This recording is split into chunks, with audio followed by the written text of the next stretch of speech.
Welcome to Android Authority on Air, the original Android Hangout show on Google+. I'm Derek Ross. I'm Scott Anderson. This week we have returning special guest, Dan Charlton of Tiamat Kernels. You may or may not be running one of his kernels right now. If you are on a custom ROM and you have an HTC device, chances are you may know who he is. Welcome, Dan. Thanks for stopping by again. Always good to be here. So, Scott, what are we yakking about this week?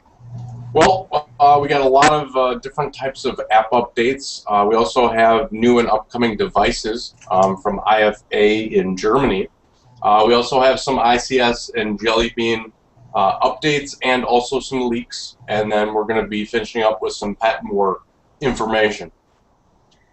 All right, good. Let's dive into some of these app updates here before we talk about all the devices that dropped this week at IFA.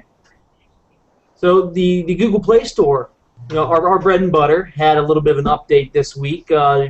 Recommendations, which is great. So now you can see recommendations personalized for you based on apps that are popular with people that have downloaded them, popular based on usage, popular based on the area that you're in, is also popular with users that have similar use habits such as yourself. As well as in the past, you can plus one apps and so forth, and those are all tied into recommendations. It's very nice. I noticed it and checked it out and was able to see, well, why use, for example, fancy widgets? And look, it's recommending, beautiful widgets because people that use fancy widgets have used beautiful widgets. I thought that was a nice addition. Helped me find an app or two most likely and find a game or so. Yeah, the one thing I don't like about it necessarily is it would be nice to get a number of how many people have plus one it. Yes, my friends or the people that I circle on Google Plus have recommended it, but it'd be nice to get a number. Yeah, I agree with that. I get that when I'm looking. Do you? Yeah. Top item on my list is Nova Launcher. Derek Ross and 7 other people have plus one this. That Derek Ross guy, he plus ones all the things. He does. Next one, Sentinel 3 Homeworld. Derek Ross and 5 other people have plus one. Derek Ross, that guy, he's plus one of everything. Yeah, that actually gets pretty funny if you're following a person that plus ones all the things. Yes. Okay, I'm not gonna lie, I don't plus one all the things, but Wiki, ad free. Derek Ross and 6 other people with plus one. No. You have to go into the recommended apps. Oh, quick pick. Scott Anderson and 2 other people have plus one this. Oh, there you go. Scott's plus one on all the things. Mine just says plus one by your friends. Interesting. All right, so Google Play got some updates for recommendations tied to your use habits and your friends. So very cool. Let's talk a little bit about Google Now, Google Search. Google Search, aka Google Now, got an update this week. Those of you that are rocking Jelly Bean on your devices will notice that now movie show times are now included based on days that you generally search for movies, which is very cool. I have yet to find that, have that card pop up because I guess I don't really search for a whole lot of movies. Yeah, I was going to say, I just don't search for movies very often.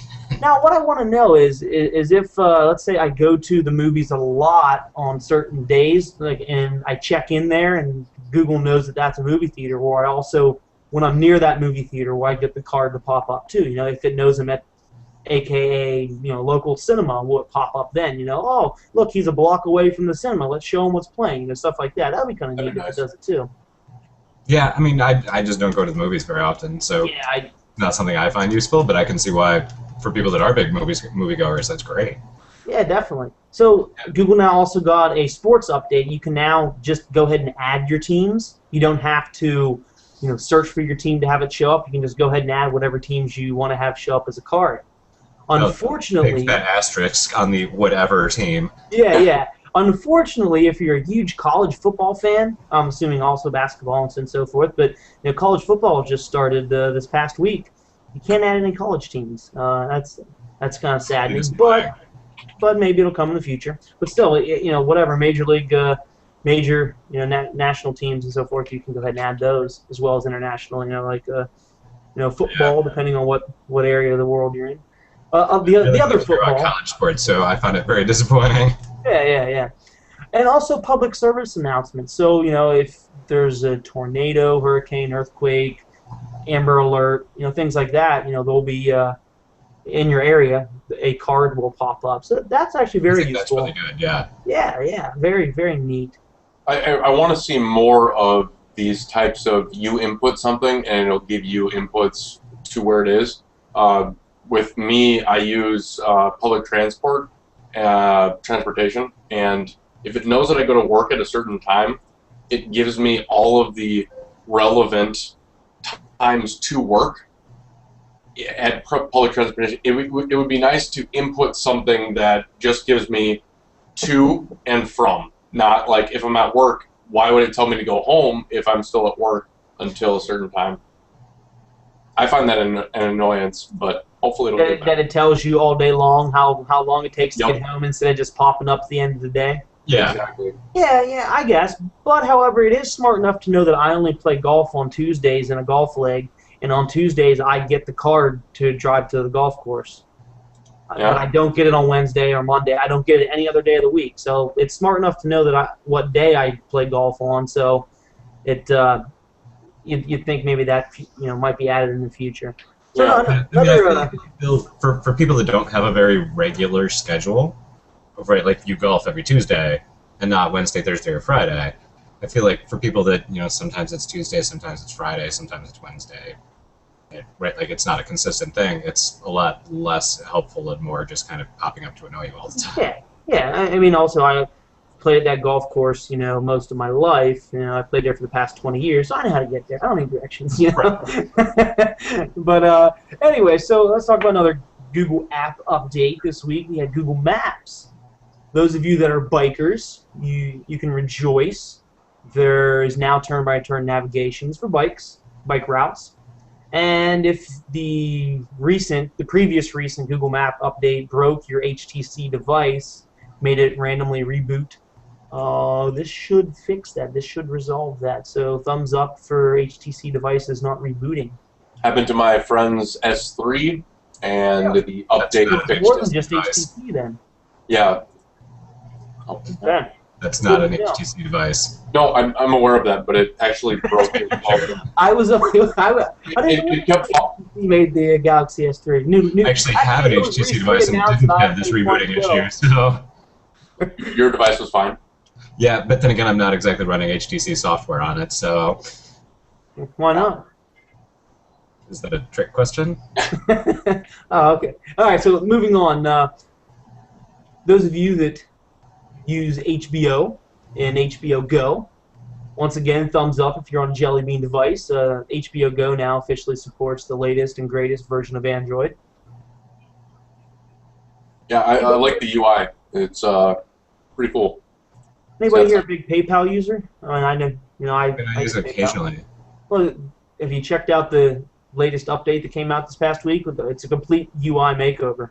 I know they just recently redid the UI on the website. No, well, they did it on the mobile app, and the funny thing is, it broke probably 3 times. So they initiated app updates like 3 times within an hour, and it was pretty funny. but they got everything fixed. So they had the big massive update, then like a bug fix, and a bug fix, then another bug fix. Well, at least they didn't let it sit and have people have problems with it. I mean, I like the fact that people update their apps with bug fixes. So I mean, that's good. Yeah. I mean, that's one of the nice things with the sort of the delivery process of app updates. It's so easy. You might as well just go ahead and push out the fixes. Don't bother waiting if it's something that's important. Exactly. Also, it had card scanning, which I'm not 100% sure. I didn't use it. I don't know what kind of card scanning it is. I think that's support for their Square rival, isn't it? Oh, yeah. That could be, yeah. I don't think it's like using the camera to scan credit cards. That would be impressive. No. And then we got another app. Magnetic tags like that. Then we got another app called Tablet SMS. Derek, you want to take this one? Yeah, Tablet SMS.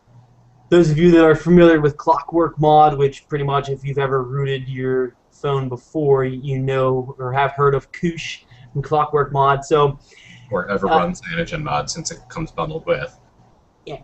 Anyways, a while ago he came out with Desk SMS, which allows you to install the app on your phone. It connects to a website, basically, and then via your desktop, an app on your desktop, a browser extension, whatever have you, you can send and receive text messages. Well, since devices such as the Nexus 7 are extremely portable, you can put it in your pocket. It's basically like a bigger version of the Galaxy Note. I mean, it's just it's a big tablet, but I'm sorry, it's a big phone basically, except for the fact it doesn't have phone capabilities. So, yeah, you can make calls on it with Groove IP. Yeah, you can send text messages with Google Voice, but that doesn't help you. Does it have a microphone? Yeah. I would hope so. I mean, oh yeah, of course, for video for video chats. Nope, no mic. That makes sense. Right, it's got to have a microphone. Right. So, yeah, that derp just made me lose track of thought. Okay, so tablet SMS does the same thing as desk SMS does. It allows you to send text messages and MMS from said device. So you install desk SMS on your phone, then you install tablet SMS on your tablet, and by the good guys over at Clockwork Mod, it talks to a server out there on the interwebs and sends all your text messages back and forth. You can reply and compose messages right from your Nexus 7 or any tablet for that matter. I just use Nexus 7 because it's the flavor of the month and it's extremely portable like a big phone. So just I've used it. I do use it. Pretty neat. I enjoy it. Now, Derek, is there a use case for this if you are strictly Google Voice, like a lot of Google people are? I mean, is there a use case for this at all?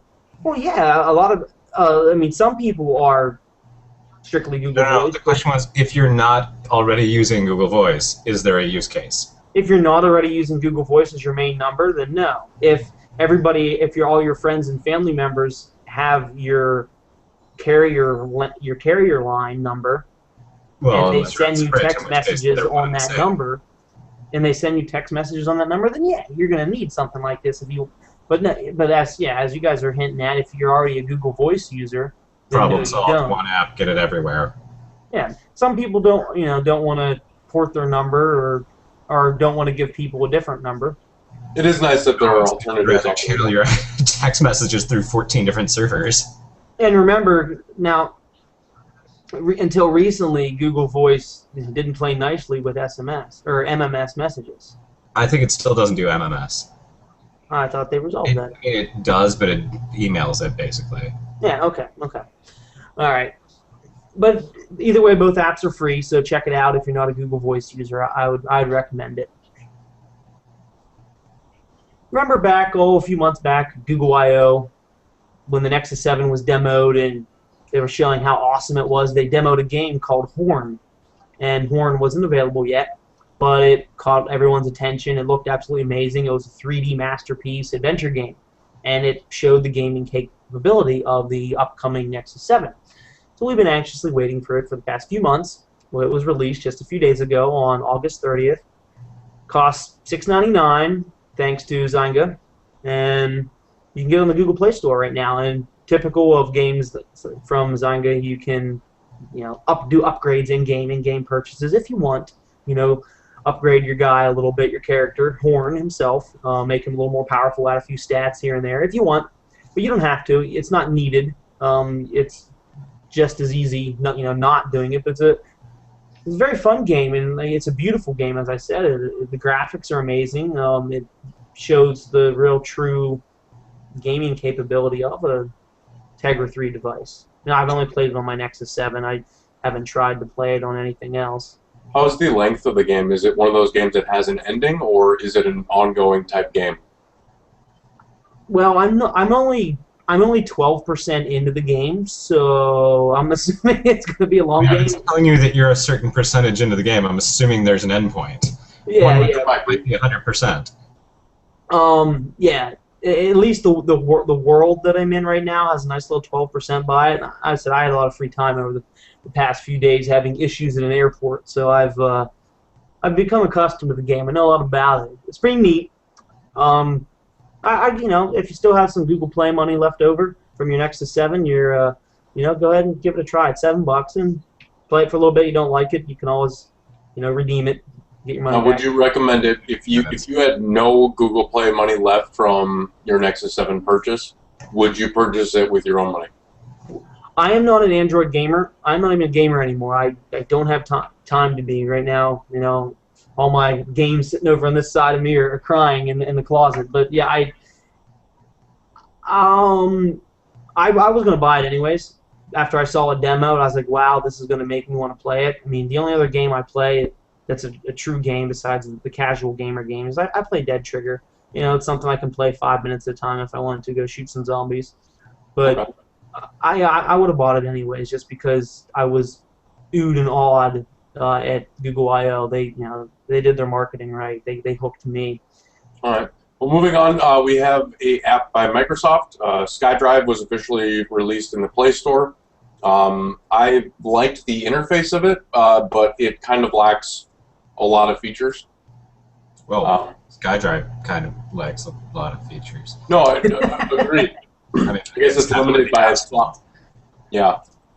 But it was nice. I like the interface, and hopefully they improve upon it. Yeah, no, I mean, as much, I guess, negative press as Microsoft's getting about Windows 8, the interfaces do look very clean. Mm-hmm. But if you're not a fan of SkyDrive, another cloud storage device had their app updated, right, Scott? Yeah, it was actually an experimental build by Dropbox, and basically they're releasing a type of two-step verification. It's available in their experimental builds, and you can find all their experimental builds on their blog. So, I mean, I like the fact that there's security. Now they do have a password authentication if you want for booting up the app. I personally think that's nice and enough for me, but two-step's nice too. If you are storing a lot of information out on Dropbox, especially personal information, if you're just using it to store crap to download, then that's one thing. But if you're using it for PII, personally identifiable information, yeah, you better be protecting it. And thankfully, Dropbox allows you to do that now. Yeah, I mean, I don't worry about mine, but everything that's there is also publicly available elsewhere. Yeah, and I see this useful for enterprise people. If they're storing terabytes of information, then yeah, I'm going to want two-step, because if anybody gets access to it, then I've got problems. Yeah, especially for the Dropbox for Teams users. So let's move on to IFA 2012, the Germany Berlin technology conference of the past week. We saw a lot of device announcements, a lot of devices pop up that we were expecting, as well as some at least I wasn't expecting. Let's hit home with the Galaxy Note 2 that was officially announced earlier this week. It's going to be rocking a 1280 by 720 display on a 5.5-inch screen. So it grew just a little bit over the original Note. A 3100 mAh battery. It's going to come with Jelly Bean. There you go. A little bit of JB. And a 1.6 gigahertz quad-core Exynos processor. So it is a little beefier. The Galaxy camera was announced as well. It is a camera. I'm just blown away by the camera with the quad-core processor. I mean, I get putting a full touchscreen operating system on a camera, but you really need a quad-core processor in your camera? You know what? Yes, you do. You do need a quad-core processor in your camera. That way you can process the images faster, and yet the quad-core processor that's in the International S3 can't process it faster than the single-core image processor in HTC's ImageSense chip. Okay. Oh, yeah, that's right. Oh, it has it. And you know what? It's going to be able to process all the things and do all the things. You know, I don't know. You're going to be able to apply filters on Instagram faster. You know, I don't know. Oh, boy. Yeah, you know what else can do that? My original HTC Evo. Well, you know what? With that's right, single-core, 1 They gigahertz have it in there for some reason, okay? 8 gig storage. Not a whole lot of low. Be the quad-core processor would be like 32 gigabytes of onboard storage. Well, actually, the kicker with this device is the fact that you get, I think it's 25 or 50 gigabytes of Dropbox storage. Yeah. And I You mean, get that with every Samsung these days. what? You get that with the S3 as well. I mean, that's not a huge. Except on Verizon, they frowned upon that now. Yep. They Oh, do. not a Verizon. Sorry. Yeah. Yeah, not on Verizon. But I mean, But it's nice. like any other non-Verizon Samsung, you get that. So that, I mean, that's not like a big special thing. If you're getting a Samsung, you're getting that. Yeah. I mean, it's just an added feature that is nice. So unless you feel like wasting CPU cycles, you shouldn't get this, I guess, according to Dan. No, It does have a 16 meg camera on it. you're And, wasting lots of CPU cycles. oh, spoken like a... You know what? When it comes out, Dan, I want you to make a custom kernel for it that you know, Oh, underclocks it to... Exynos? What's up? You want me to make a kernel for that crappy Exynos? Okay, so you won't. Okay, calling other developers. We found the answer to that. Oh, yeah. How much Several guys does that like those, so I'm sure I can find you one. how much does a 16 megabyte, a 16 megapixel image file? Camera cost you? No, well, how big of a file is that? Decent size, I guess, probably around 5 megabytes at least. Yeah. I know an 8 megapixel is usually around 2.5. Yep. So I would assume it's about 5. Yeah, I mean, I so don't think you it have actually works that roughly way. 5 meg per image. I think it more than doubles to double the megapixel size. Well, either way, I think it's a wasting good your thing. CPU cycles or not, a pure Android camera is coming out there, and Samsung Does it basically... at least have external storage with that little onboard? I mean, like Yeah. for a camera, right? I can see wanting a lot of storage space. No, it does. It does. Yeah, you can. They had that in mind, so they could make people like you happy. So let's talk about the next device. You know, Archos hasn't been the greatest in popularity for Android tablets over, you know, well, the past 2 years, year and a half, whatever. Part of that might have to do with their quality They've of had build. some hit or misses. They've been slow in getting updates would out choose there. We've misses. actually even talked about them getting updates in the past for Jelly Bean on some of their devices. I'm sorry, not Jelly Bean, Ice Cream Sandwich on some of their devices. Well, Hard to be impressed about an almost year-old operating system at this point. Sorry.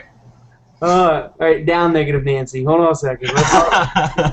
So the Archos Gamepad was announced. It's now you may use all your CPU cores on this one and all of your CPU cycles. It's a 1.5 gigahertz quad-core Android gaming device.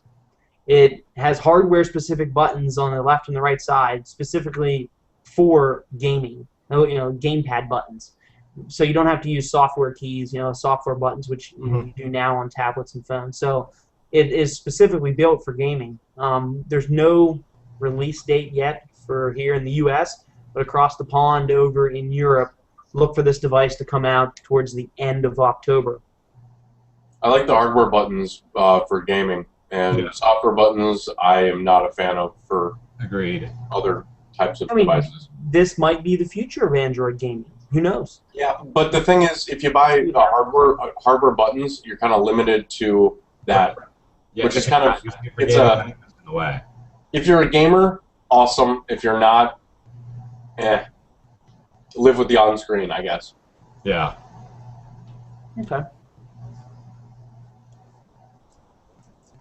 The next device rumor that we'll talk about here, aside from IFA 2012, Motorola released a flyer inviting people from the press to come to a new event of theirs on September 18th. They asked people to join Motorola on September 18th for an event that will let us take you to the edge. Bloomberg then reported that Motorola was getting ready to release a phone with zero bezel. The bezel, for those of you that don't know, is the thin or thick, depending on your device, usually black strip around your around the viewable area on your screen. To this date, there isn't a device that is bezel-less, you know, completely screened from edge to edge. There's always a bezel on the sides and on the top. You know, it's a waste of screen space, basically. So Motorola has a flyer out there that says, "Let us take you to the edge." An Intel Inside logo is on the flyer, so it's a joint event between Motorola and Intel.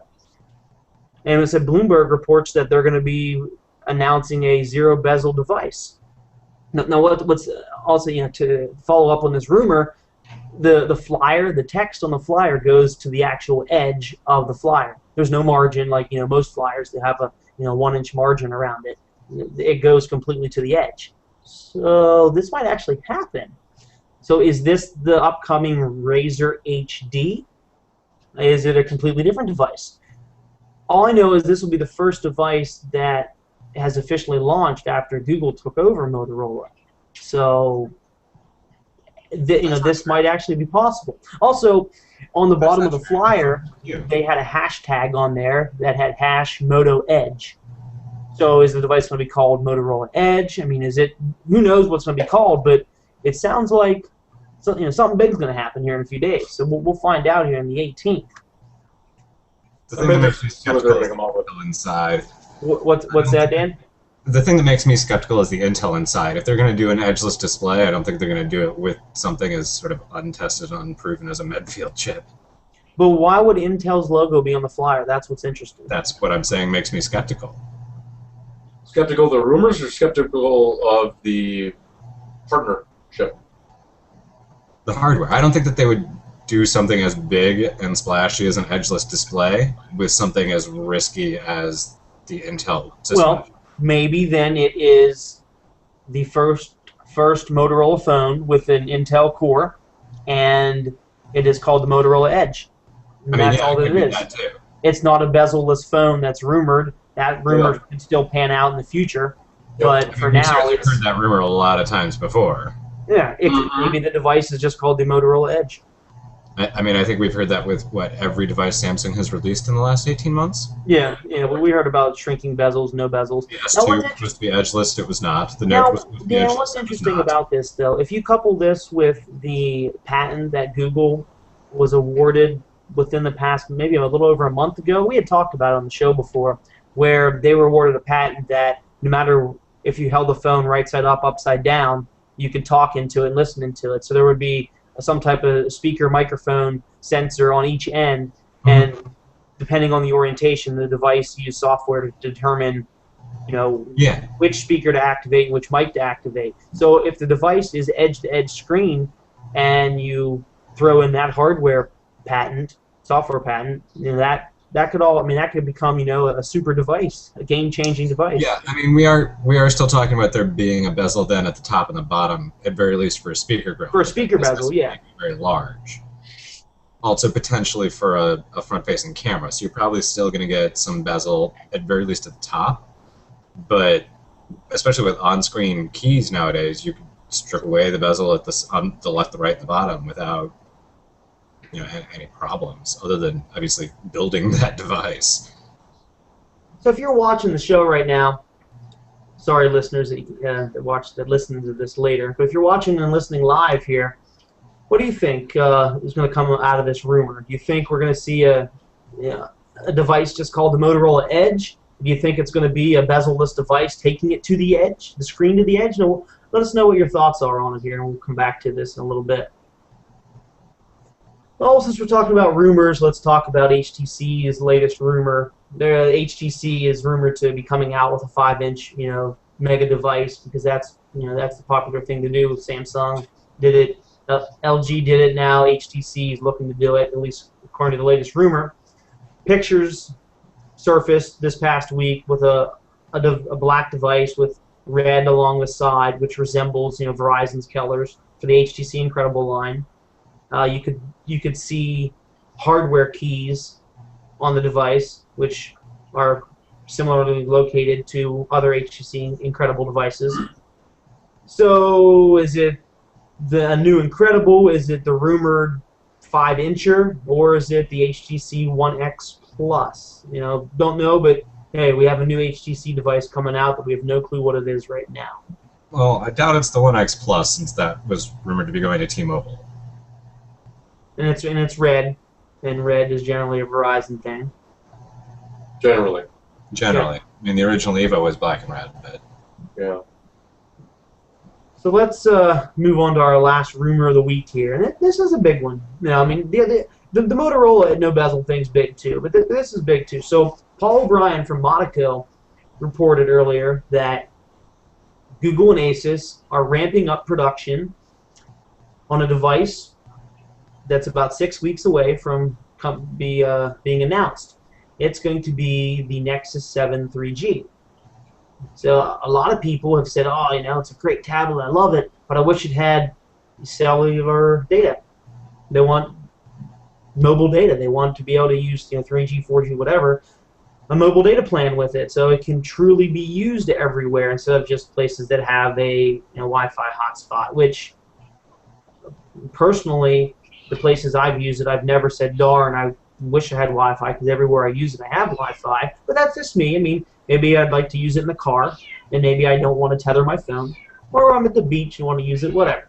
But anyways, so there is a 3G rumor coming out. Now, speculation on this, 3G radio costs about $8 to $10, so it might cost $20, $30 more than the $199 version, or I would guess it'll be $250.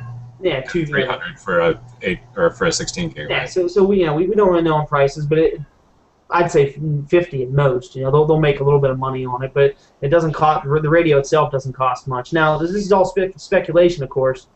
If this rumor does pan out to be true, I'm betting it actually, hearing 3G and not hearing anything else, I'm betting it'll be HSPA plus. We're not going to see a Verizon 4G LTE version. We probably won't even see, we won't see a Sprint or AT&T LTE version. It'll follow Google's suit of Nexus devices.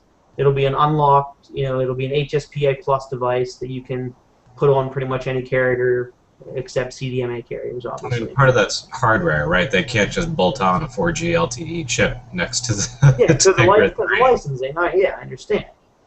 So those of you that are on, Sprint or Verizon here in the U.S., you can unfortunately go ahead and start frowning now. If this does come out, you'll have to activate this on another network.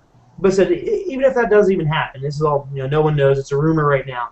But those of you that are on a 3G plan, or I'm sorry, not 3G plan, are on a HSPA plus plan, and this 3G Nexus 7 does pan out, well, there you go.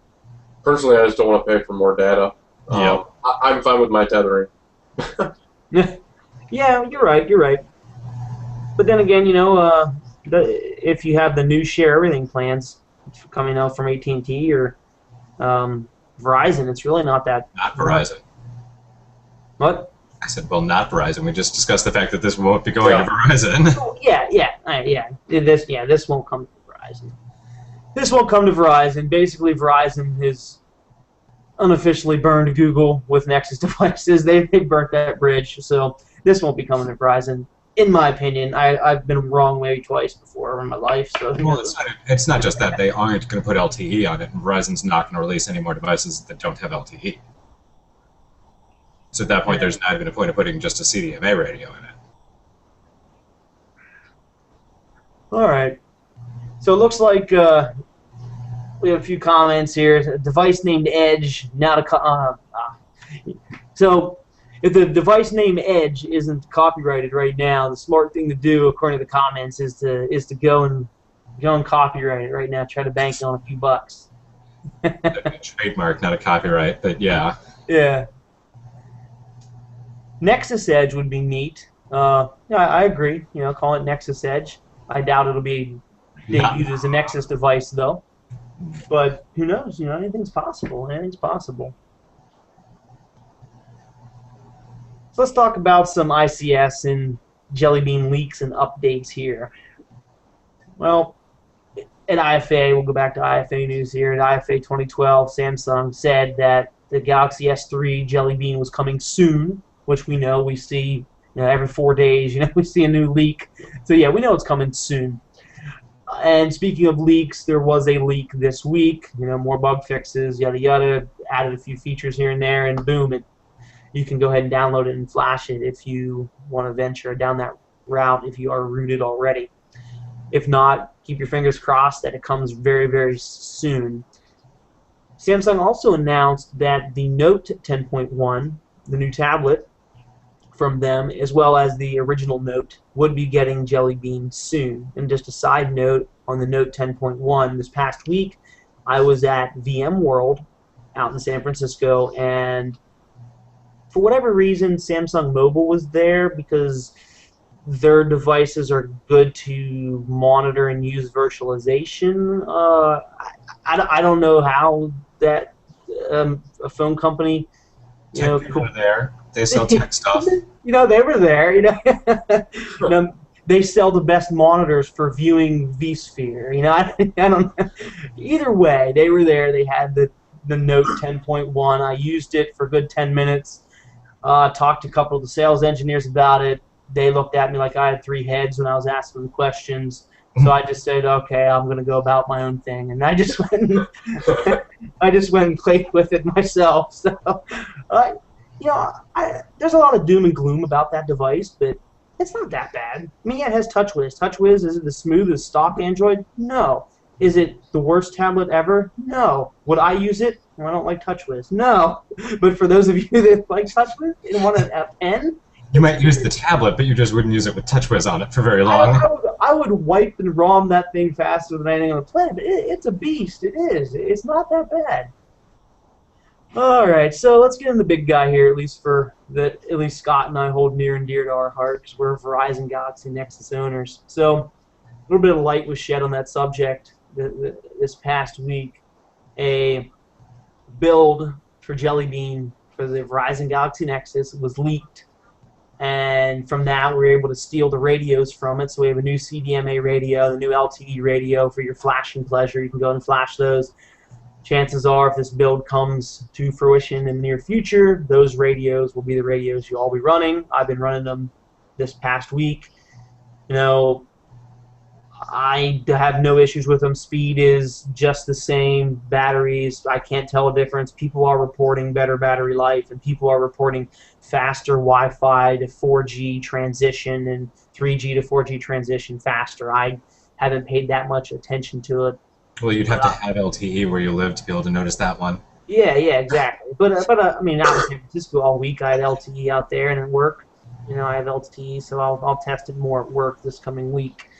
The OTA, or the over-the-air leaked build, was turned into a flashable ROM. So those of you that want to flash, as close to leak stock Android as possible on your Verizon Galaxy Nexus, that ROM is available for your flashing pleasure. You can download it from various places such as XDA, RootsWiki, so forth, and get your Jelly Bean on if you're wanting to run that. You have to wonder if these things are being leaked on purpose at this point. Oh, they are. With Verizon, where somebody's just like, you know what, I'm so freaking fed up with Verizon and they're stalling. Fine, we're just going to leak it. I honestly don't think there really are leaks anymore. Is there, okay, we've internally tested the hell out of this, now let's leak it and have beta testers. Yeah, free beta testers.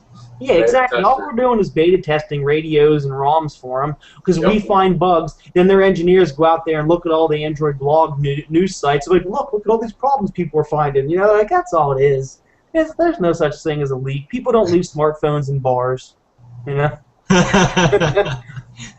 when is the iPhone 5 going to show up in a bar soon? I don't think it will. Okay. All right. So. Back to Android stuff. I'm going to talk about that Apple stuff, at least for another 30 seconds when we talk about patent wars. So the HTC Thunderbolt, on the last show we talked about how it received a ice cream sandwich, almost a year-old OS leak. Well, it was supposed to drop by the end of August, and by my calendar, that was 3 days ago, and it did not drop. So Thunderbolt owners, keep your fingers crossed. It should come in the near future, hopefully. Huge letdown. Yep. And last but no, we have 2 things let's talk about for devices. So ice cream sandwich for the T-Mobile Galaxy 10.1 is available via keys. So go ahead and get ICS for your Tab 10.1 if you're on T-Mobile, but you have to get it via keys. It's not going to be an over-the-air update. So you gotta grab your USB cable, go to Samsung's website, download keys, install it, download the update, and flash it that way.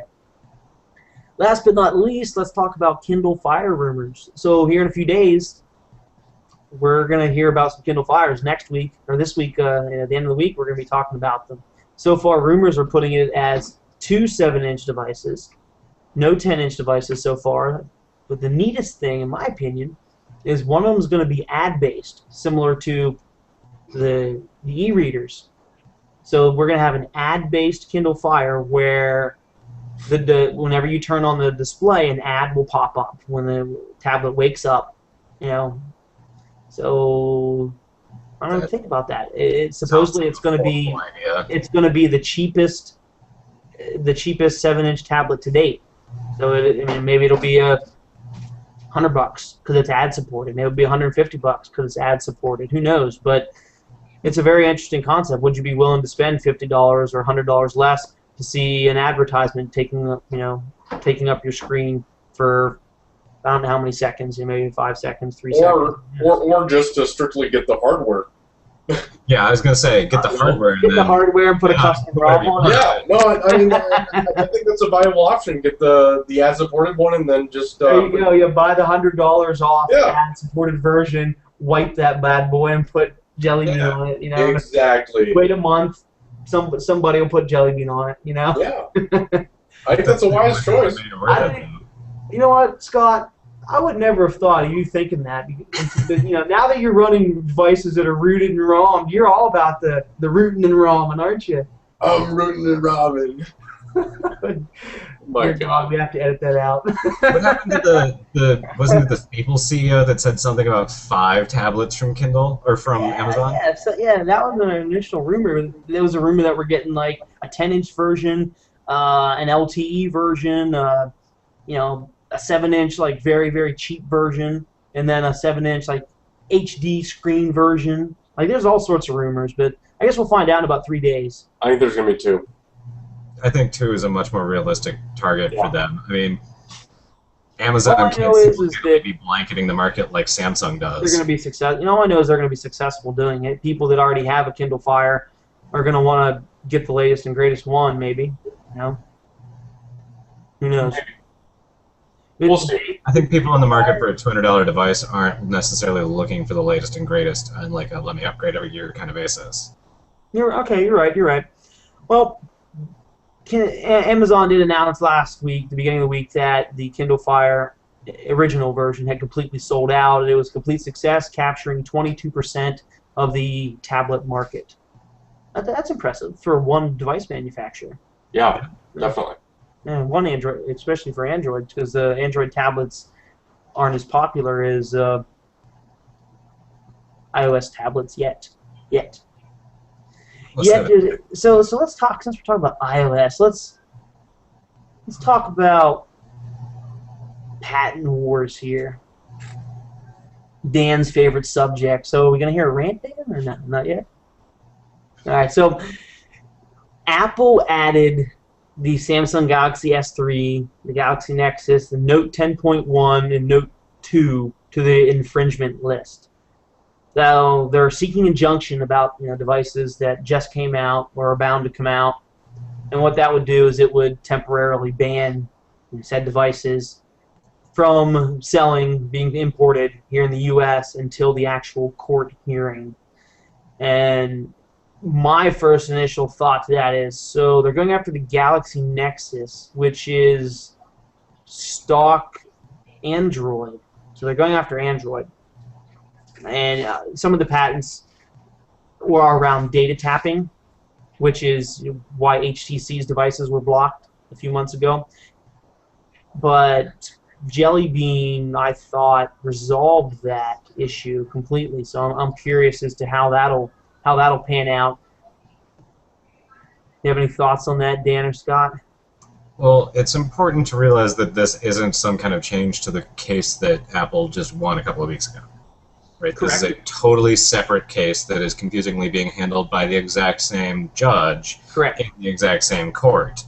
but it is a totally separate set of patents that are at issue. And this is the one where they didn't add the Galaxy Nexus to it. The Galaxy Nexus was on the list all along. This is the case where they got the preliminary injunction on the Galaxy Nexus that then got tossed. All that they're doing is adding the SGS3 and these newer devices to the list. Yeah, and the Note 2. Yeah. The only reason these weren't on the list in the first place is because they would have had to wait to file the case at all until now. Until the devices came out. You're correct on that. So everybody knew they were going to add these to them when they filed the case months ago, because they had been on the list when they filed the case months ago, and then were basically told, well, you can't add these because they don't exist yet. Now, is this following the same argument with the design patents? No. What patents are they attacking with These this? are all software patents. Okay. This is the data tapping. Two of them are universal search related, one of them more towards Siri, and one of them more sort of is just a generically searching everything across the device. And a couple of other odds and ends of software patents, not design patents. Okay, this one should be interesting then. Yeah. It's also worth noting that the Galaxy Nexus is only at issue for a couple of them, not all of them. Okay. So I think about half of the patents are just TouchWiz specific, and then the others are potentially core Android. Okay. All right, so let's talk about the possibility of an iPhone 5 with LTE. Well, let's stop right there and not think that it's a possibility question. The next iPhone is going to have LTE, or they're going to lose their two biggest carriers. Exactly. AT&T and Verizon will not release another device that does not have LTE. They have made that very clear for a very long time. If you're if you're still wondering, then you're just it's okay. So they are going to have an LTE AT&T and iPhone. Verizon will flat out refuse to sell it if it doesn't have LTE. So later this week, we're going to find out the iPhone 5 has LTE. Okay.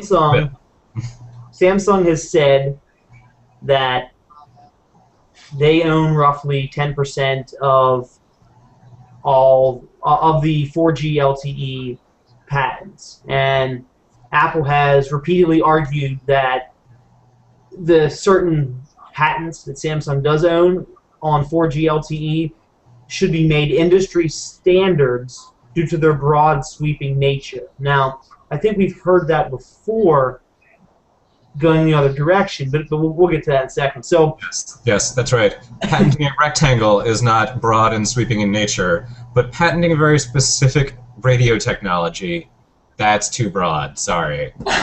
So The problem here really is that Apple didn't invent any single part of any of their iDevices that allowed them to connect to anything else. Their innovation has been in product design and, to a lesser extent, within the operating system. Anything that allows any of those devices to, in any way, shape, or form, connect to anything else in the world was built by somebody else. Exactly. So Samsung has confirmed that they will seek immediate legal action if Apple releases an iPhone 5 with LTE, since they own a large portion of those patents. So the problem Samsung's going to have here is that Apple is, legitimately buying its LTE products, right? Like, they aren't just infringing and making their own illegal infringing LTE radio. They're buying it from somebody that makes LTE radios. I would assume Qualcomm, because they're really the only option. well, that Samsung's confirmed that they're definitely going to go after it, the iPhone 5, and if the iPad Mini is announced, they're going to go after that. Now, apparently, the wording is they didn't go after the iPad LTE version because they didn't feel they needed to. But now, after recent developments, the $1 billion lawsuit, they decided that they're going to fight back. They're not having any more of it. I'm not sure about that strategy on Samsung's part. I mean, if you look at the new iPad with LTE, right, the chip that it's using to have its LTE compatibility is built by Qualcomm. I'm sure Apple has some agreement whereby they buy these chips from Qualcomm with the understanding that they sort of get Qualcomm's IP from it too, right? Like, I don't see Samsung going after every other device that's been released with that same chip, which the list starts with the Thunderbolt. So there's a lot of LTE devices using that exact same chip from Qualcomm. And I'm not a lawyer, but if you go after one device, you would have to, or company, you'd have to go after them all, correct? And not necessarily, but if you're saying that Apple's LTE is infringing, and all of Apple's LTE is encompassed within their agreement with Qualcomm to buy those physical chips, I mean, I don't know if that's the case, right? There might be some sort of other gray area of 4G-ness that's not covered by the hardware. I just don't see that as being likely, right? I mean, they're getting their hardware from the same place that everybody else in the industry is getting their LTE hardware. They're getting it from Qualcomm. And I just don't see Qualcomm not being in a position to have the IP to back up that product. I mean, Samsung may hold 10% of all the patents on 4G LTE, but Qualcomm has a big chunk too. Yeah. Eric Kaufman has a question. He wants to know what data tapping is. Data tapping is the intent. So when you click on a phone number and it pops up and says, do you want to open this with phone or with Google Voice or with Groove IP? Or you tap on a link and it pops up and asks, do you want to use Chrome or browser or Firefox? Are they gonna attack their iOS platform or actually Chrome on iOS for having that?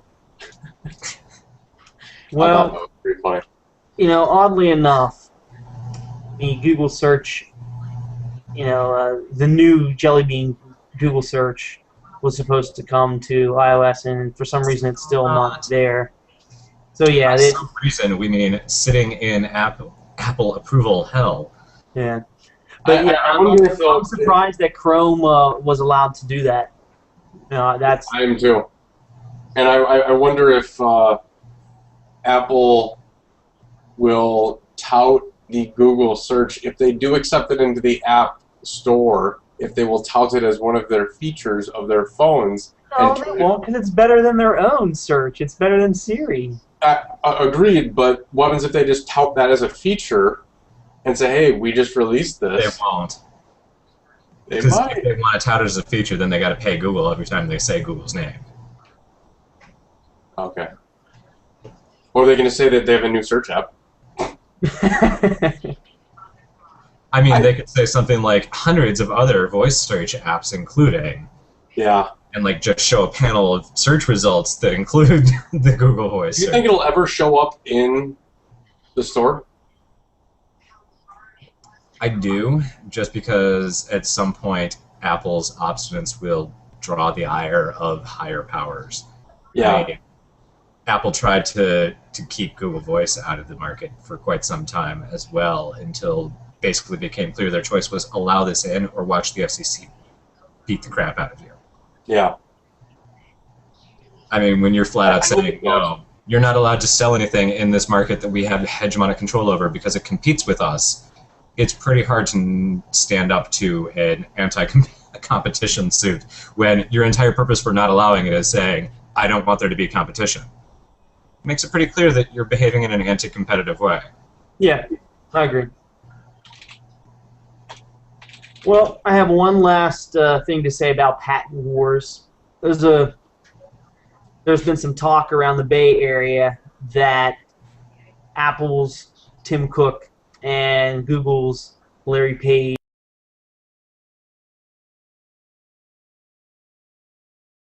about patents. So there's rumors that they're planning to sit down, talk to figure out, where to go from here, what to do.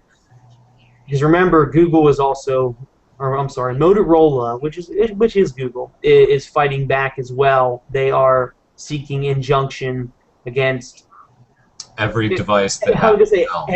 every device that Apple owns. No, wait, I think not the what is it, the Mac Mini and the Tower Macs, if they're still making those. Yeah, if they're still making the but the Every mobile device, including laptop. MacBook Pro, the iPod Touch, the every iPhone, MacBook the iPad. Pro and Air, every iPod, every iPhone, every iPad that is on the market. So, in my opinion, if Apple is willing to talk, they think they may lose that suit. So, that's good. We need to get rid of software patents or change the system or something. So, finding a common ground, a settlement, a resolution outside the court system. Maybe that's what we need to do. Agreed. Yeah. Well, let's do some wrap up on this holiday. You guys enjoy your weekends? You know what? I did. Long enough. Did you guys have a long weekend? You guys get work off? Yeah, I did get work off for like a 5 or 6 day weekend. And I had a problem with United Airlines. That's why we didn't air the show Friday night. What happened?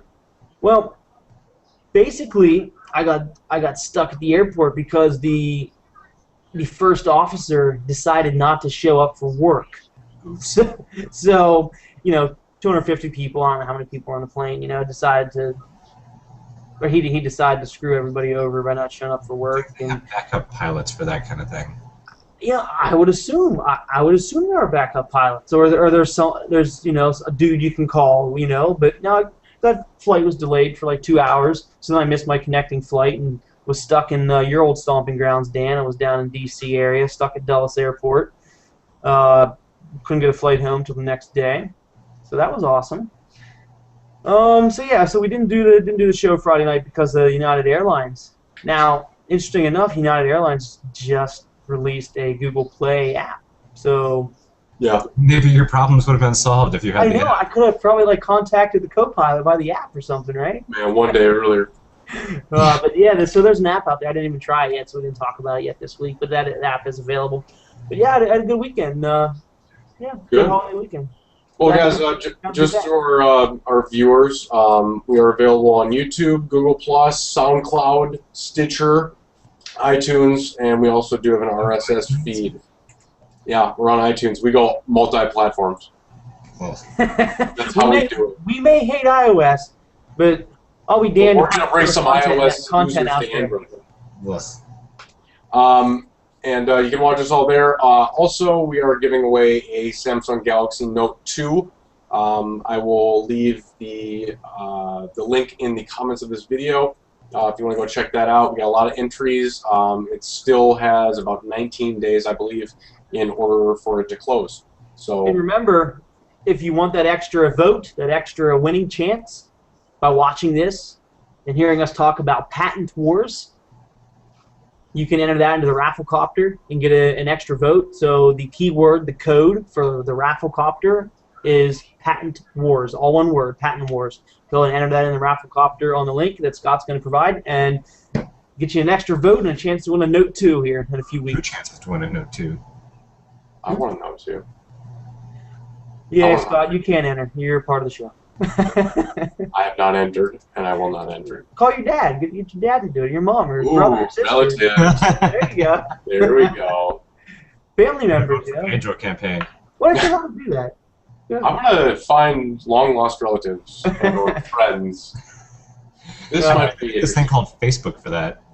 Yeah, let's use some networking when I have no friends. Facebook. I don't even use that. I use this thing called Google Plus.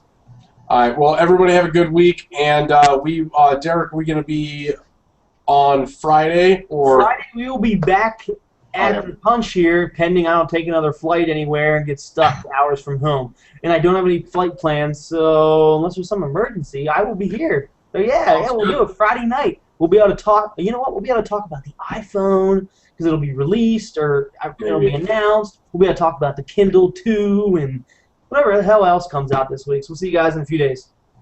Have a good week.